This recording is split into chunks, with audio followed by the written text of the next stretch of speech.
Welcome to the Executives Lounge. This is your podcast host, Christine Fauner. I am bringing you amazing stories from amazing women in leadership from across the globe. Let's get started. Today's episode is with Des Caminos, and despite 1,000 technical difficulties and restarting our conversation, I think 3 or 4 times, we are going to have an amazing conversation about healing, trauma, overworking, lack of balance, burnout, and how to reset your life to your passion place. Maybe someday we'll get to the outtakes from all the laughter and restarting and technical difficulties that we had. But until then, I give you Des Caminos and our podcast episode right now. I am here with Des Caminos. And Des is from California. She is an embodiment life coach, somatic practitioner, and is the owner of The Interconnected Self, where Des specializes in helping her clients with their inner child work, limiting beliefs, anxiety, and overcoming trauma.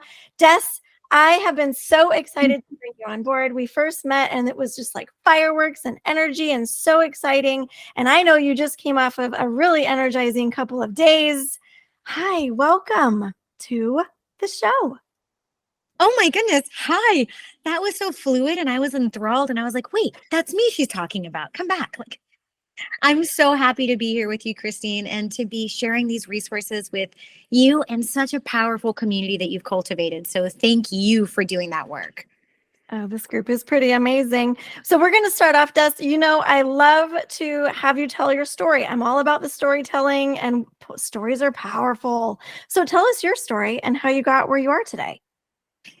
So if you would have asked me 10 years ago if I'd be here talking to the radiant Christine, I would have been like, what did you have this morning and can I have some of it? Because I would not have guessed that I would be here talking to you on a podcast about feeding your soul and really stepping into leadership. My journey with leadership was a seesaw. I had problems with authority and control. Anybody can relate to that. I'm sure no one can. But I really struggled with stepping into my leadership and really just navigating the space of growth and business and being on a team. I was very much the wolfer of my family and of my friend groups. And there was a point in time in my business where I had decided I was living in Czech Republic and I wanted more, not just for myself, but for the community. And so I said, you know what? It's time that I start a business. It's time that I really create that sense of safety and transformation with the community, because I felt like I wasn't seeing that specifically in Prague, Czech Republic. And I had this idea of how we're supposed to go, this cookie cutter version, everyone do point A to point B. I was overwhelmed. I was burnt out. I was working way more than 100 hours a week because I believed that to be of value, I had to be producing. I thought that to be a good leader, I had to be giving 500% to everyone, including my employees, my colleagues, my clients, myself.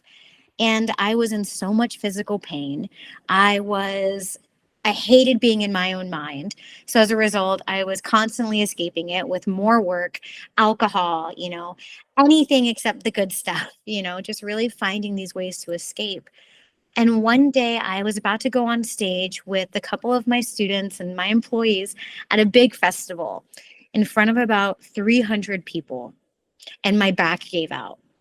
As I was taking the stairs, the third step in, I just felt my sciatica scream. I fell to the ground. I didn't know how to get back up. I was lying there covered in shame, guilt, tears, and a lot of frustration. And it was in that moment of being in incredible pain that I realized I had to change my story to change my life. And in order for my business to be the transformational practice that I wanted it to be, I had to step into my leadership. And that meant giving myself space. It meant putting boundaries around work. It meant listening to my body instead of rubbing dirt in it and treating it as pain, weakness leaving the body. And day by day, week by week, I really started to put in the structures in my business so that I could go as wide as I could go deep.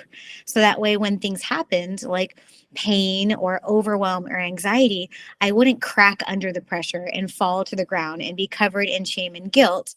And if I did, that I'd be able to get back up and take the stage after from a place of safety and leadership as opposed to obligation and force. Yeah. Let's go back a minute to the connection between physical pain and physical issues and life stress and emotional issue, like emotional trauma that you haven't worked. Let's go back to that for a minute. Okay, if you insist. Like, I love talking about this connection and especially trauma, you know. Our body is like a beautiful, detailed map of the subconscious mind. So even if you can't remember everything that has happened in your day or your week or your life, your body can. And so we hold these things of tension, of stress.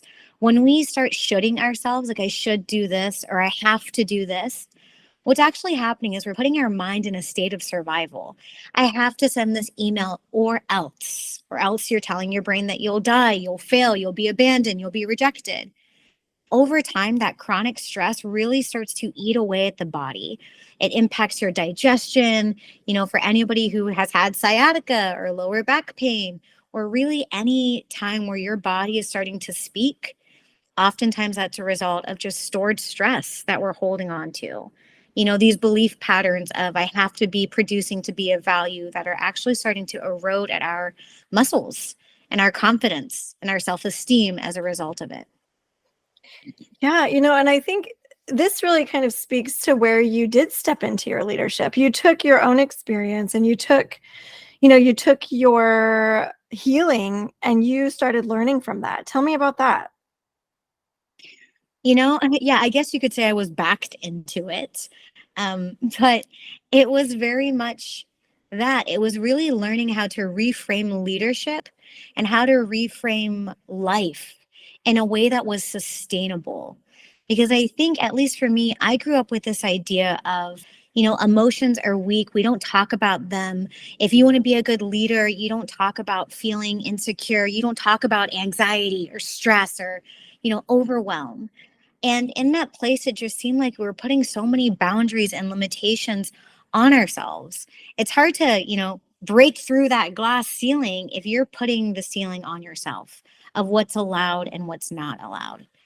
So, in my journey of really learning to navigate my emotions, I really learned how to take that ceiling off of myself and really step into the leader that my team deserved. And honestly, that I deserved as well. Let's talk about the masculine and feminine energy of that, right? That we have learned as women that to be successful, especially in the corporate arena, we have to bring in a lot of masculine energy. And when we do that, we've also been very criticized for being too masculine or too much, right? And so let's talk about that for a minute, the masculine and feminine energy of the work as a leader.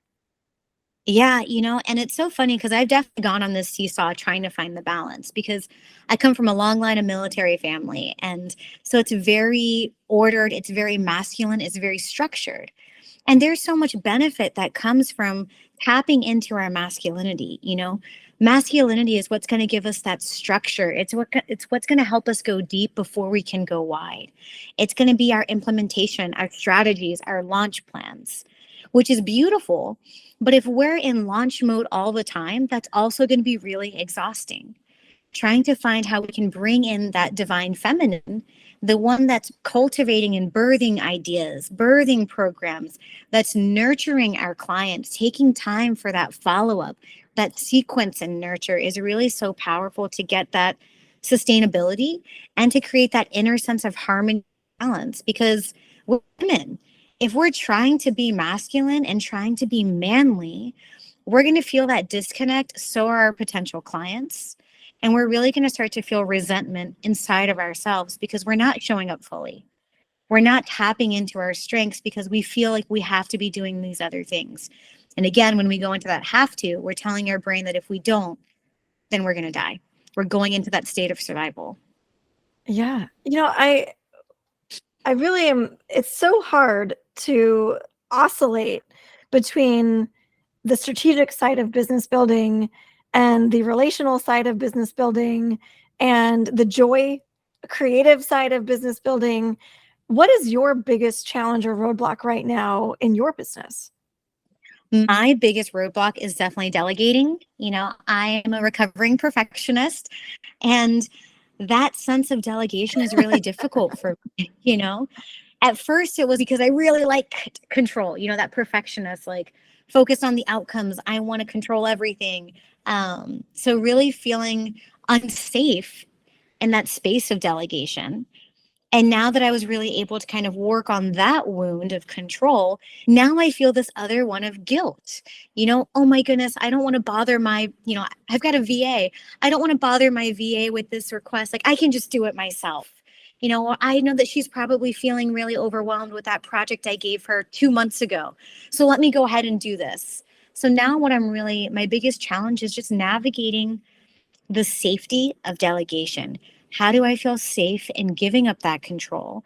And how do I step out of that place of shame or guilt by asking someone to support me? I think that's a tough one, right? Especially in the entrepreneurial space or in the corporate culture of if I ask for help, maybe I'm not capable. Yeah. I think that asking for help is such a hard place for us to go, but it's also one of the most rewarding when you realize, wow, others do want to be part of this too, and we're much better together. Yeah, and coming back to the feminine and the masculine, I think it's very much these masculine tendencies that we've picked up that are, don't ask for help, do everything yourself, show that you are strong enough, or whatever that narrative is that we have. But when we can ask for support, there's something so feminine in that. The women who have come together to take care of one another, back in our evolutionary days, the sisterhood, the support, it takes a village kind of mentality. Asking for support is kind of like giving the gift of giving to someone else. And so what I mean by that is my VA she loves doing the work that I send her. If not, she wouldn't be my amazing team member. And sometimes when I give her these gifts of, hey, can you support me in this? She feels empowered. She feels excited. She feels like now she gets to give me a gift of support. And so sometimes when I'm asking for support, I have to remind myself that I'm not just taking their support, I'm giving them the gift of being able to offer me that too. And it makes it a little easier in that space. Yeah. Let's circle back to when you were at that festival and you were overbooked, overworked, ready to fall down on stage, and you chose to not take the stage. Let's talk about that. Yeah. Yeah, it was really difficult because every part of my brain and body were like, figure it out. I was ready to get the microphone and just lay there on the floor and be like, let me tell you guys all about, you know, leadership, and let me tell you about how to live a life you love as I'm in physical pain on the ground. But what that pain gave me was a really big message to redefine who I was. Who was I as a transformational speaker? Who was I as a coach? Who was I as a leader? And who was I as Des? Was I someone who was going to fake it till I made it and rub some dirt in my body and just get back up and wait for it to happen again? Or could I take this moment, give myself that grace, and also show people, hey, we're done with hustle culture. We're done with the grind. That's not sustainable. What matters is you finding safe ways to say, hey, this is what leadership looks like for me. This is what leadership can be. And let's go ahead and make this the normal. Being able to stay on the ground, get help. I literally had to get a physical therapist to come over and help stand me up, and so it was difficult to make that choice, but it was the best, most empowering, scary choice I ever could have made. I remember when I first heard you tell this story that it really taught you about the power of no in not being a failure, that no doesn't have to be a failure in that moment. Yeah, and no can be so much more than this, bad word. I think especially as women, we have so much stigma and judgment around no. We don't want to say no. We want to be the We don't nurse. want to we don't want to make other people uncomfortable with our healthy boundaries of no. Yeah. Yeah, exactly. And especially if you're not someone who said no, it can feel really uncomfortable where, oh my goodness, now I'm going to make them uncomfortable.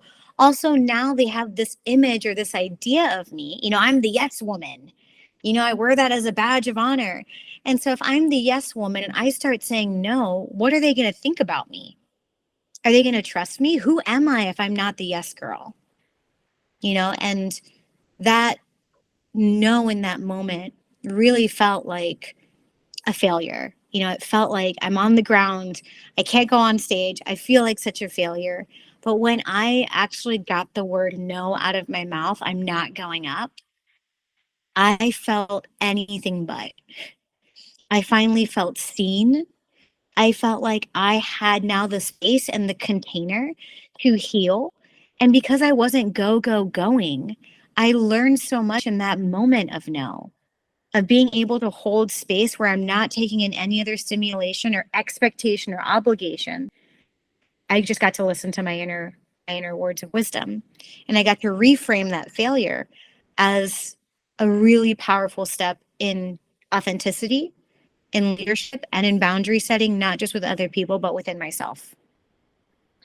You're making me think of I was reading a book yesterday, and there was a description of the tear down and the build up of self-identity when you let everything from the constructed, organized, structured world go, and that we can look a little crazy when we do that, right? Like we just shed all of this structured, constructed societal identity, and we literally just throw it into the ocean or off the cliff or wherever it needs to go. We shed it, and all of a sudden you're just bare, and you are you as a whole, without the distractions or the obligations or the heaviness of you in society.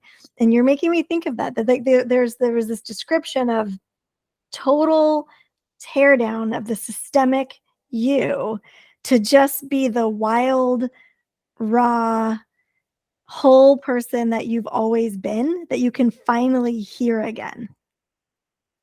Yes. And I think it's that here again that's so powerful because we live in a loud world. Everyone's got judgments and opinions on everything. We're constantly in overstimulation, constantly kind of navigating our anxiety, and it makes our mind really chaotic and really loud. And as a result, you're right, it can be difficult to hear our authentic words. What do I really want? Am I doing this because I want to do it or because I feel like I'm supposed to be doing it? Like I'm just going through the motions of my day now through a to-do list, being so disconnected from my business or my life or my partner or my family. And really being able to, I love that, just tear down the systemic version of you. Because in that space of tearing it down, you get to rebuild your walls. You get to rebuild your skin and the foundation that you have.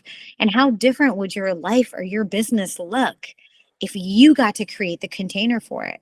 If you weren't forcing it into these masculine structures of 100-hour work weeks, of a 50-50, work-life balance.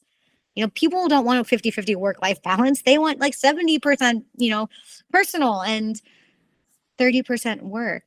But it's scary. The idea of tearing down those systemic things, like it's all we know. How can I even do that? It can be a journey. Terrifying. It can be terrifying. Yeah. And I think that's the beauty of being in communities like this, is that we're all challenging each other to think beyond and to be beyond and to really center in the true core of who we are. Do you have a recommendation for a book or a podcast or a resource that just shifted your perspective and became a foundational tool for you that you might want to share with us? Yes. And there is a book, it's written by a woman named Sage Lavine. And the book is called Women Rocking Business. And why this book was so transformational was it really breaks down the systemic structures of the masculine world that we live in for businesses and how difficult it can be for women to really rock their business or even their leadership if we're trying to force ourselves in these masculine structures.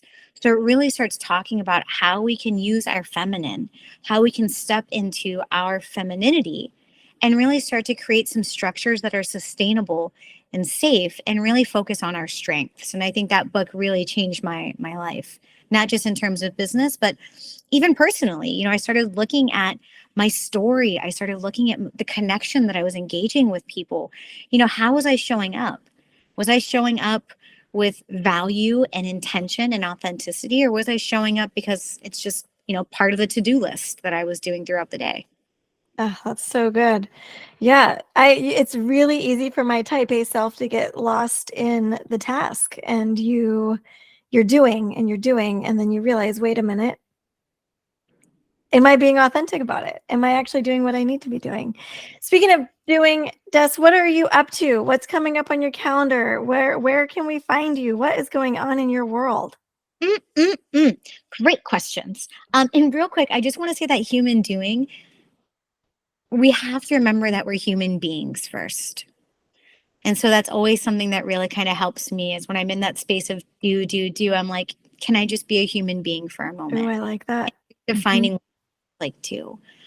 So, you know, maybe human being is just going for a walk or washing your hands for a few seconds, but just bringing those invitations of being. I was watching a show yesterday. I don't even remember what show it was, but in the show they were talking about how we spend thousands and thousands of dollars and all of this stressful time trying to learn how to just be present. It's so Yeah. hard for us. We're not evolved enough to just do it naturally. We're always looking for threat. We're always looking at what needs to be done. We're always trying to create safety. We like routine because that helps us feel safe. And then we're like, wait, I don't feel alive. I'm gonna go hire a guru or go to an ashram in India, and I'm gonna go figure it out. And we spend all this energy on trying to figure out how to be present, and it's really hard. It is really hard. It's really hard because, again, like you're saying, the brain wants answers and it wants strategies and it wants to put everything in boxes and it wants a to-do list and a 10-step thing. And so, yeah, we end up going into that space of doing, of searching, because it's what our body is used to. Even though we're just looking for the simple things in life, how can we come back to our present sense of self? How can we be mindful? How can we be in the moment? If our brain is used to doing, it's going to be difficult for it to stop doing and to be. It's going to continue to follow that pattern of resources and searching and wanting those quick fixes kind of too. Absolutely. Man, we are complicated Right? beings. We are. But that's the thing too, you know, I know that we're complicated, but I think a reason that we feel so complicated is because we live in such a loud world of overstimulation where like every day we're just taking on new expectations of who we're supposed to be. Everyone's supposed to be happy. But while you're happy, don't forget to be successful. Make sure that you're also this. And next thing you know, we're like, whoa, gosh, these are a lot of boxes I'm supposed to be in all at once. And so when we can really start to shed that skin and step out of that box, I think everyone would be surprised at really how simple we really are. We just want to be loved and accepted. We just want to feel safe. And so finding some gentle ways to start cultivating that inner sense of safety can really start to help hyper awareness, hypervigilance, anxiety, stress, overwhelm, all of those things really start to exhale and really feel a lot safer in the body. And it's just as simple as, what do I need to feel safe today? And that can also be a really disruptive question too. So just throwing that out there. It really can. Depends on where you're at. It really Yeah. does. What did I not ask you that I should have asked you today? Or is there something about you that we haven't even covered yet? I mean, you're such a layered onion. Like what do we not know about you that we need to know, Des? Tell us. What don't you know about me? You know, you mentioned it very briefly, but I do inner child work and trauma work, and I work a lot with the body. And that's something that I think is so powerful because, again, we end up getting so disconnected from our body. And the reason that I got into it isn't just because I was struggling with so much pain and I had that body breakdown at the festival, but because when you can open up the dialogue with your body, you can really start to hear your innate wisdom.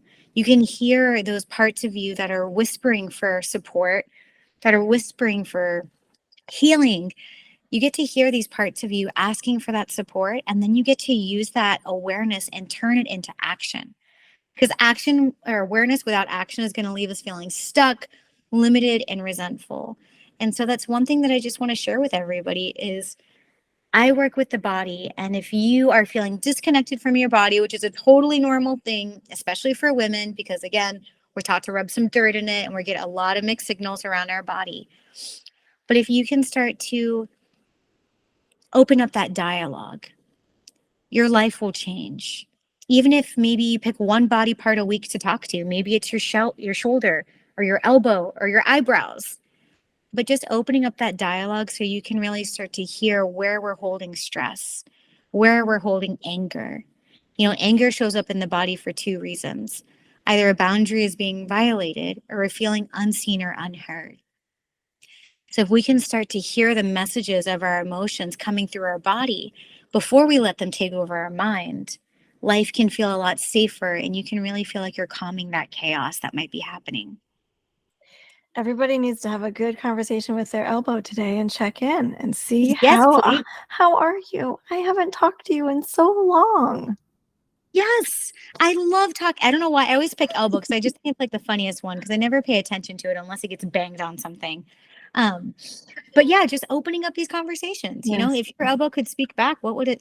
All right, Christine, I wonder if your elbow could say anything right now, what would it say? Well, the first thing I thought of was, the other side is a sensory spot, right? Like it's a sensual sensory spot. Like, Yeah. hey, elbow, don't forget. Yeah, I feel like my elbow was like, don't forget, we're sexy down here too, Yes. Right? And Yes. even just thinking about that, the next time we go into something that maybe has us feeling a little nerves or a little, uneasy, if we could just take a breath and just hear that elbow being like, you got this, baby girl. Remember, we're sexy and we're going to do what we want later. And you're like, okay. It's just finding these internal ways of supporting yourself. Des, I am so, so grateful for you and the fact that you found me in my orbit and you came in and visited, and now our orbits are in the same universe. And I am just so grateful that you were here today with us. Thank you. Thanks for being here. Thank you for bringing me into your orbit and for making it such a safe space to kind of twirl around, because this has been such a gift and such a privilege, Christine. Thanks for joining us today in the Executives Lounge, where we bust open the doors, slam through the ceilings, and make sure that we have a spot at the table and that we are the lounge. I am Christine Fauner, your executive leadership expert, continuously looking for those executive leaders that seek community, continuous learning, and have a desire to find the next adventure. Join us next time. Join our Facebook group, Roam Your Soul, and you can also find us on Instagram at Roam Your Soul. And don't forget to check out the website for upcoming adventures, www.roamyoursoul.com. And if you're looking for that next executive level leadership coach, you can find me at roamyoursoul.com/Christine Fauner Coaching.